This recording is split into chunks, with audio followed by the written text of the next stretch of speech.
Ladies and gentlemen, this is the YouTube channel vlog show of inspiration and realness. Also, this is the YouTube channel vlog show of positivity, personality, and fun. This is Eric Lima Shenanigans of 1977, and now the perpetrator of these shenanigans, Big Beefy E himself from his Big Beefy Man Cave in New Bedford, Massachusetts, Mr. Shenanigans himself, and the two-time Chilling 3000 2022 End of the Year Awards winner, Eric M. Lima. Thank you very much, Mr. Announcer, sir. Well, hello there, everyone. Welcome to yet another episode of Eric Lima Shenanigans of 1977, episode 863 of the show, and we're going to be talking about what just happened on AEW Dynamite a few moments ago, and it's over now. We'll kick it off with the international title being on the line. Jon Moxley defending against the 7-foot-tall Big Bill, and you can't teach that. And Big Bill accompanied by Ricky Starks, who has a manager's license just to stay in wrestling and cause a little more trouble. After being suspended from wrestling for 30 days. I think that's going to be up this Saturday. Ricky Starks, he got involved in the matchup, and Bryan Danielson got to come out and brawls with Starks, but despite that, Jon Moxley ended up still retaining the title. Renee Paquette interviewed Roderick Strong in the Kingdom with Adam Cole interrupting Strong, saying, "You sure this is a good idea facing Joe with your hurt neck?" And all. And a little argument ensued. And so we'll prove it out there. Meanwhile, Tony Schiavone interviewed Don Callis and Konosuke Takeshita for the next Masterpiece, and the man they're targeting with the Masterpiece now, Kota Ibushi. It seems like they still want to destroy Kenny Omega, and how to do it by taking away everything from him. Alex Marvez, though, interviewed the BCC, addressing the tag team matches in Collision this Saturday, as Bryan Danielson and Claudio Castagnoli goes up against a team of, I forget who they're facing. Could you believe this? I forget who they're facing. Oh, they're being tag action. Anybody would...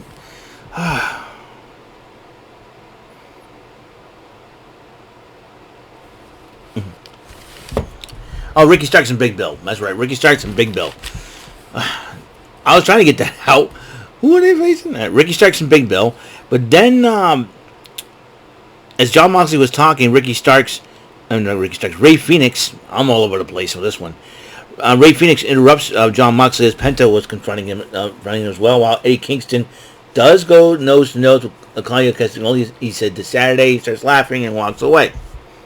Renee Paquette was interviewing Hook, and Orange Cassidy interrupts Hook. He says, well, he was complimenting Hook. He said, you got a title? I don't. But then Hook goes, you are a fine champion. Thanks, man. And he goes, how are you feeling? I'm so tired. It's like Orange Cassidy's got this trying to be a cool guy at the same time with a Napoleon Dynamite complex. I'm so tired. I got skills. Shut up, Tina, you fat lard. Come get your dinner. Anyways, I digress. That was a cool movie. Napoleon Dynamite was. So the Fatal 4-Way matchup, it'll be Britt Baker versus Nyla Rose, Hikaru Shida, and the lovely, the gorgeous, the babylicious, the curvaceous, the illustrious Toni Storm. Fatal 4-Way. Winner of that match will face Saraya next weekend at Grand Slam for the AEW Women's Championship. This was a heck of a matchup, and who won the matchup? Toni Storm. Yes. I would love to see Hikaru Shida win it too, but I'm going with my girl, Toni Storm. Chin up, tits out, and watch out for the shoe. And she looks so gorgeous. Oh my gosh, Toni freaking Storm. Might I digress? Moving on, as Shida and Baker were arguing after the matchup, it seems like a little miscommunication. But Renee Paquette interviewed Soraya Ruby Soho, and she goes, Tony's lost everybody. Soho lost her friends. She's also lost her mind, and she's going to lose next week. Let's Sex Gods addressed the Cincinnati crowd as they were talking about Sammy Guevara and Chris Jericho talking about their match, and Chris Jericho says that Sammy Guevara needs to beat Jericho in order to really be a big money draw, and Jericho was the one that got Sammy Guevara a job in AEW. And then Sammy Guevara says, I need to beat you, so we'll see what happens. So it seems like to be the big. I think Chris Jericho is putting Sammy Guevara to the test this coming Wednesday at Grand Slam. Next Wednesday at Grand Slam. Meanwhile, Renee Paquette interviewed MJF and Adam Cole last week. He says, "Well, you're not currently cleared to travel, but he'll be ready next week for it." And he goes, and Adam Cole like, "I'm sorry. I don't have to worry about." Worry about defending the title. I got 1 week off, so. And then he addressed Samoa Joe, Roderick Strong, and starts insulting Roderick Strong, and then he went off on Samoa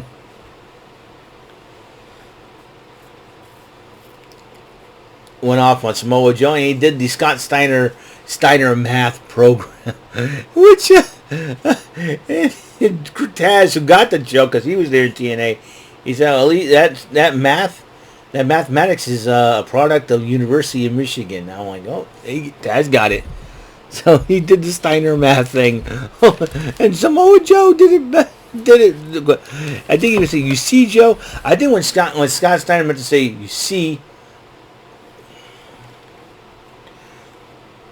and almost said Samoa. He probably tried to say, "You see, Samoa Joe," but instead he was too quick. Saying Senior Joe. You see here, Joe? I think he would say, you see here, Joe? You see here, Joe? I think he said Senior Joe at first. Anyways, so there's that. And a battle of guys whose last names end in age. Adam Page, Brian Cage 3. Adam Page won the matchup. And then Swerve Strickland was watching the match during that, and then Page addresses Strickland. Strickland responded. Cage attacks Page from behind, and then the Young Bucks super kick Cage, and then when Prince Nana was doing his funky dance, Young Bucks super kicked him. I was like, good boy. Meanwhile, Renee Paquette interviewed Daniel Garcia, and Daniel Garcia didn't want to talk about Jericho and Guevara. He wanted to talk about himself, and then Don Callis interrupts him, and then he tells Don Callis, and he does that little dance he does. It didn't. Don Callis like, that's money. Hey, that's money. Let's make that money maker. Hey, let's talk about this. Well, that was a recap of Chris Statlander and Jade Cargill returning. And in fact, Jade Cargill's return, she already got a title shot against Chris Statlander this Saturday. Darby Allin and Nick Wayne took on the 2.0 team of Matt Menard and Angelo Parker with Jake Hager and Anna Jay at ringside. And Darby Allin and Nick Wayne picked up the win. Christian Cage was joined on commentary during the matchup and then addresses him after the matchup, challenging him for one more tag match. Darby Allin, Sting versus Luchasaurus and Christian Cage at Grand Slam. And then we got speaking of Grand Slam, we got the Grand Slam World Title Eliminator Final Roderick Strong Samoa Joe. And that's a heck of a matchup, and then Samoa Joe ended up winning in the end with a Coquina Clutch. And then he grabs the microphone, addresses MJF. And then when Joe left, Strong was talking to the Kingdom. When Cole comes down the aisle, looks like Roderick Strong's faking that neck injury, milking it for all it's worth. I mean, the Kingdom was arguing with Cole, and then as Roderick Strong gets taken out on a stretcher, Samoa Joe comes in and attacks Cole from behind, putting him in the Coquina Clutch. And then he said, next week, gonna get you, and I'm gonna take everything from you. So that is it. That's all the time we have on the show of Everything with Shenanigans of 1977, episode 863.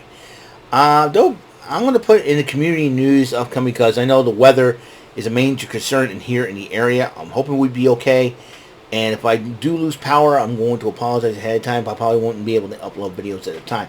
The timeline is supposed to be Friday into Saturday, I do believe. So, But it seems like, according to what other folks are saying, it could be just a Category 1, but then it'll probably turn into a tropical storm, which I've dealt with tropical storms before, but torrential downpours and winds and all that good stuff. And I had to work that day outside in that weather. I got my poncho and everything, but I really don't know.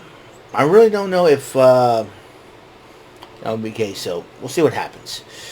Like I said before about the weather, everything is in God's hands, like everything else. So everything's in God's hands. But until then, this is Eric Lima speaking for Becky Two Belts, or Becky Grand Slam Bex from MBexT. I will see you guys later in the next episode. Tomorrow, got Press Your Luck. Dugout Crew Podcast, Joker's Wild. Not Joker's Wild, Rant and Rave. Excuse me, we did Joker's Wild last episode. I'll see you guys later. And Mr. Announcer, please take us home.